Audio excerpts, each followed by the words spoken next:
మా ఛానల్స్ లో వ్యాపార ప్రకటనలు, ఇంటర్వ్యూల కొరకు మాకు వాట్సాప్ మెసేజ్ చేయండి 7799978978. ఎప్పుడైతే బ్రహ్మ నోట్లోంచి అబద్ధ స్వరూపంగా వచ్చిందో దాన్ని తూలనాడుతూ ఆయన ఒక 5వ ముఖాన్ని పెకిలించేసినటువంటి కాలభైరవ స్వరూపం మళ్ళీ ఆయన శివుల్లో పరబ్రహ్మంలో అంతరార్థం అయిపోయిన తర్వాత ఆయన ఏం చేశాడు, ఇద్దరికి కూడా మంచి మాటలు చెప్పాడు. అయ్యా విష్ణుమూర్తి, నువ్వంటే నాకు చాలా ప్రేమ అని చెప్పాడు. బ్రహ్మగారిని చూసి ఏం చెప్పాడు, మీరు తప్పు చేశారు, మీకు కాస్త పూజ తక్కువ, ఆలయం తక్కువ, కానీ ఇవ్వవలసినటువంటి గౌరవాన్ని ఇస్తూనే ఉంటుంది జగత్తంతా అని అనుగ్రహించారు. అనుగ్రహించాక ఏం చెప్పారు, ఆ అనుగ్రహించిన తర్వాత శివ అర్చన, లింగార్చనలోకి వెళ్ళాం, మూర్తి వైభవంలోకి వెళ్ళాం. ఆ వెళ్ళేటప్పుడు ఏం జరిగింది, ఆ లింగార్చన వైభవాన్ని అంతా చెప్పిన తర్వాత అక్కడ ఎదురుకుండా మూర్తి వైభవము, లింగ వైభవం రెండూ గమనించినటువంటి శివుడు ఎదురుకుండా ఉన్నటువంటి విష్ణుమూర్తి, బ్రహ్మదేవుడు ఇద్దరు కలిసి ఏం చేశారు, శివుడిని అక్కడే కూర్చోపెట్టి చక్కగా మంచి రాతి మీద కూర్చోపెట్టి ఆయనతో పాటు ఇంతసేపు రావట్లేదని చెప్పేసి వచ్చినటువంటి మొత్తం కైలాస పరివారాన్ని అంతా కూడా అక్కడ స్థిరం చేసి శివుడికి డైరెక్ట్గా ఆయన పాదాలకు, ఆయన ఉన్నటువంటి విశేష తత్వాలకు ఏవైతే ఆభరణాలను చెప్పబడతాయో, దాంతోపాటు ఆయుధాలను చెప్పబడతాయో వాటన్నింటికి కూడా విశేష షోడశోపచార పూజ అంగన్యాసకరన్యాసాలతో కూడుకున్నటువంటి నమక చమక రుద్రాలతో కూర్చుని చేసేసారు. అలా చేసినటువంటి ఆ పూజకి ప్రీతి చెందాడు శివుడు. అందుకనే మనకు కూడా ఏం చెప్పాడు, ప్రీతితో చేయండి పూజ. ఆ ప్రీతి వలన ఏం కలుగుతుంది, నేను కూడా ప్రీతి చెందుతాను. ఆ ప్రీతి ఎప్పుడైతే చెందుతానో మీకు కావాల్సింది ఏది మంచిదో, ఏది ఇస్తే ఉద్ధరింపబడతారో దాన్ని నేను మీరు అడగకుండానే అనుగ్రహిస్తూ ఉంటాను. ఏది నోరు తెరిచి అడగాల్సినటువంటి అవసరం లేకుండా ఉంటుంది శివ అర్చన వలన. అటువంటి శివార్చన కలిగిన తర్వాత ఇప్పుడు ఏం చేశారు, వాళ్ళిద్దరూ శివ పూజ చేసిన దాని ద్వారా శివుడు ప్రీతి చెంది వాళ్ళిద్దరికీ ప్రణవాన్ని ఉపదేశించారు. ఆ ప్రణవాన్ని ఉపదేశించడంలో ఏం చేశారు, మీరు దీన్ని ఎంత పట్టుకుంటే, ఎంత ఉపాసిస్తే ఆ ఉపాసన బలము చేత నా అంతటి వారు అవుతారు అని చెప్పారు. నా అంతటి వారు అంటే అర్థం ఏమిటి అంటే, ఇక్కడ తక్కువ చేస్తున్నాను నేను ఆ భాగం కూడా చెప్పుకున్నాం మనం. ఇందులో ఎవరిని తక్కువ చేసేటువంటి విభజన అనేటువంటిది లేదు, అంతా ఒకటే స్థితి. కానీ ఒక రూపంగా జగత్తులోకి వెలువడినప్పుడు బ్రహ్మగారు సృష్టి చేయడానికి వచ్చారు. సృష్టి చేసేటువంటి వారు సృష్టి దగ్గరే ఆగిపోవాలి తప్ప, నేను కూడా శివుడిలాగా స్థితి, లయము, తిరోధానము, అనుగ్రహము చేస్తానంటే బ్రహ్మగారికి ఈ విధానంలో కుదిరే పని కాదు. కనుక ఆయన అక్కడ ఆగిపోవాల్సిందే. విష్ణుమూర్తి, నేను ఈ క్రమంలో శివుని ద్వారా, ఏ పరబ్రహ్మము ద్వారా ఈ జగత్తులో స్థితికారకుడుగా నేను వచ్చానో ఆ స్థితిని చేయాల్సిందే తప్ప ఇక్కడ నేను వచ్చి లయాన్ని, లేదు తిరోధానాన్ని, అనుగ్రహాన్ని నేను కూడా వర్షింపచేస్తాను అంటే కుదిరే పని కాదు. కనుక ఇప్పుడు శివుడు ఏం చెప్తున్నాడు, పరబ్రహ్మం ఏం చెప్తున్నాడు, మీరిద్దరూ నా అంతటి వారు. ఎంతటి వారు, తిరోధానము, అనుగ్రహం అనేటువంటి తత్వాల్ని కూడా, కృత్యాన్ని కూడా చేయగలిగేటువంటి సామర్థ్యము ఇక్కడ లేదు కనుక, ఈ సృష్టి యందు లేదు కనుక మీ ఇద్దరు ఏం చేయాలి, అంత స్థాయిలోనూ నా యందు లయమవడానికి, చివరికి లయం వచ్చేటప్పటికల్లా మీరిద్దరూ నాలోకి లయించిపోవాలి. లయించిపోతే మన ముగ్గురు స్థానంలో ఉన్నటువంటి శక్తితో ఈ జగత్తుని లీనం చేసుకోవడానికి కావాల్సినటువంటి తత్వం నాలో ఉద్భవిస్తుంది. ఆ ఉద్భవించినటువంటి శక్తితో నేను తిరోధాన అనుగ్రహాలు చేయగలిగేటువంటి వాడిని అవుతాను. అంత శక్తి నాలో లయమయ్యి లీనమయ్యగలిగే శక్తి మీ ఇద్దరికి రావాలంటే ఏం చేయాలి, నన్ను ఉపాసించాలి. ఆ నన్ను ఎవరు, ఒక శివుడా, పరమేశ్వరుడా, లేకపోతే పార్వతీ సమేతుడా, ఎవరైనా అని జాగ్రత్తగా ఆలోచిస్తే అక్కడ చెప్తున్నాడు నేను పరబ్రహ్మంని. ఆ పరబ్రహ్మం ఎలాంటి తత్వం కలిగినటువంటి వాడు, అందరికన్నా గొప్పవాడు, అందరికన్నా ఎక్కువైనటువంటి వాడు, అందరికన్నా సనాతనుడు, అందరిలోనూ అందరి యందు సమస్తము యందు కూడా వ్యాపకత్వాన్ని కలిగి ఉన్నటువంటి వాడు.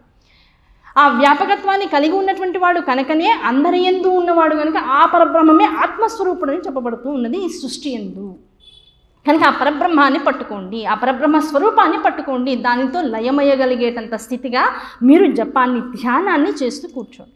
ఆ చేయడం వల్ల ఏం కలుగుతుంది, ఈ మానసికమైనటువంటి దోషాలు, వాక్పరమైనటువంటి దోషాలు ఏవైతే ఉన్నాయో జపము ద్వారా, ధ్యానము ద్వారా ఇవన్నీ కూడా తొలగిపోతాయి. తొలగిపోవడం వల్ల సాత్వికమైనటువంటి భక్తిలోంచి పారమార్థికమైనటువంటి తత్వంలోకి ప్రయాణం చేసేటువంటి అవకాశం దొరుకుతుంది. ఆ పారమార్థిక తత్వంలోకి ఎవరైతే వెళ్తాడో పరబ్రహ్మములో లయమయ్యేటువంటి అవకాశం దొరుకుతుంది. అటువంటి స్థితి బ్రహ్మకి, విష్ణువుకి ఇద్దరికి కూడా అనుగ్రహించారు శివుల వారు. దానివల్ల ఇద్దరు కూడా కూర్చొని ముందు ప్రణవాన్ని విశేషంగా జపించారట, ప్రణవాన్ని ఉపాసన చేశారట. ఆ ప్రణవాన్ని ఉపాసించినటువంటి వారికి నెమ్మదిగా ఏమైంది, ఆ ప్రణవంలో ఉన్నటువంటి తర్వాతి స్థాయి అయినటువంటి పంచాక్షరి నామము విదితమైంది. ఎవరి ద్వారా, ఆ ఏ ప్రణవం ద్వారా అయితే శివుని యందు లయమయ్యారు. ఇక్కడ శివుడు అంటే మనం ఒకటే తీసుకోవాలి ఏమిటి అంటే పరబ్రహ్మతత్వం. ఏ పరబ్రహ్మతత్వములోకైతే లీనమైనారో ఇద్దరు, ఆ ప్రణవాన్ని ఉచ్చరిస్తూ ఉచ్చరిస్తూ ధ్యానం చేస్తూ ఆయనలోకి లీనమైనారో, ఆయనలో పంచముఖములతో కూడుకునేటువంటి స్వరూప దర్శనం కలిగింది. అప్పటిదాకా ఎలా ఉన్నాడు ఆయన? అయితే అగ్నిస్తంభంగా కనపడ్డాడు. అగ్నిస్తంభంగా ఉన్నవాడు ఏం చేశాడు? వీళ్ళిద్దరిని కటాక్షించడం కోసం ఒక రూపాన్ని అవతరించి జగత్తులోకి వచ్చాడు. ఆ రూపంలోంచి ఇప్పుడు ఏం చేస్తున్నాడు? ప్రణవాన్ని పట్టుకుని తనలో లయమయ్యి లీనమవుతున్నటువంటి వారికి తన అద్భుతమైనటువంటి తత్వస్వరూపాన్ని దర్శనం చేస్తున్నాడు. ఆ తత్వస్వరూపం ఎలా ఉంది? పంచముఖములతో ఉందట. ఆ పంచముఖములతో ఉన్నటువంటి శివ స్వరూపాన్ని చూసేటప్పటికల్లా ఒక్కొక్క ముఖము ఈ విష్ణువు బ్రహ్మ వీళ్ళిద్దరి మీద అనుగ్రహంతో వారి వారి నోట్లోంచి ఒక అద్భుతమైనటువంటి మంత్రాన్ని ఉపదేశపూర్వకంగా వదిలేస్తూ ఉంటారు. ఆ ఉపదేశించినటువంటి మంత్రమే నా మా సి వాయ అనేటువంటి అద్భుతమైనటువంటి పంచాక్షరి అని చెప్తాం. అటువంటి పంచాక్షరిని విన్నటువంటి వాళ్ళు ఇప్పుడు వీళ్ళు ఏం చేశారు? ప్రణవంతో కూడుకున్నటువంటి పంచాక్షరి మంత్రాన్ని, అది అన్ని చోట్ల చెప్పడానికి అవకాశం లేదు, గురూపదేశం లేనిదే నోటితో మొత్తం ప్రణవంతో కూడుకున్నటువంటి పూర్వపరంగా ఉన్నటువంటి నమః అనేటువంటి పదంతో కూడుకున్నటువంటి శివాయ అనేటువంటి నామాన్ని ఉచ్చరించడానికి మంత్రముగా అర్హత అందరికీ లేదు. ఇప్పుడు ఎక్కడ పడితే అక్కడ అందరం లైన్లలో నుంచి ఉంటే బాగా భక్తి వచ్చిందంటే, ఉన్మాదం వచ్చిందంటే చేతులెత్తేసి నామాలు చెప్పేస్తున్నాము. ఇవి నామాలు మాత్రమే కాదు, మంత్రాలు. ఆ మంత్రాల్ని ఎంత శ్రద్ధతో గురూపదేశంగా స్వీకరించాలి. గురువు ఊరికి ఇచ్చేడు మంత్రాన్ని, ముందు మనల్ని సంస్కరిస్తాడు, అంటే బాగు చేస్తాడు. మనం ఎక్కడెక్కడ జాగ్రత్త పడాలో చెప్తాడు, ఎక్కడెక్కడ మనల్ని మనం ఉద్ధరించుకోవాలో చెప్తాడు. మనకున్న అలవాట్లలో ఏది సాత్వికమైనటువంటి అలవాటో దాన్ని ప్రేరేపిస్తాడు. తాత్వికమైనటువంటి విషయాలని మనతో చర్చిస్తాడు.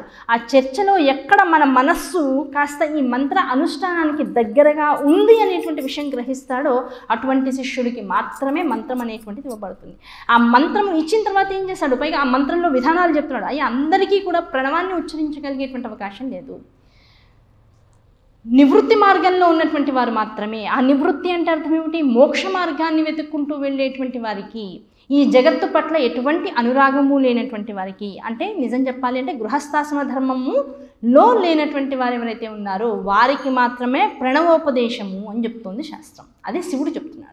ఆ ప్రణవోపదేశం జరగడం వల్ల ఏం జరుగుతుంది? ప్రణవము అంటే అర్థం ఏమిటి చెప్పాం? ఓంకారము. అది దీర్ఘముగా తీయాలి. ఆ ఓంకారంలో ఏమేం పదాలు ఉన్నాయి? దానికి మళ్ళీ పంచకృత్యములు ఎలాగైతే పరబ్రహ్మము చేస్తాడో ఆ పంచకృత్యములలానే ఓంకారంలో కూడా పంచ బిందు స్థానాలు ఉన్నాయి అని చెప్తోంది. అకార, ఉకార, మకార, బిందు, నాద స్థితులు ఉన్నాయి. అంటే ఇవి కూడా పంచ బిందు స్థాయిలలో మనల్ని అనుగ్రహించడానికి వస్తూ ఉంటాయి.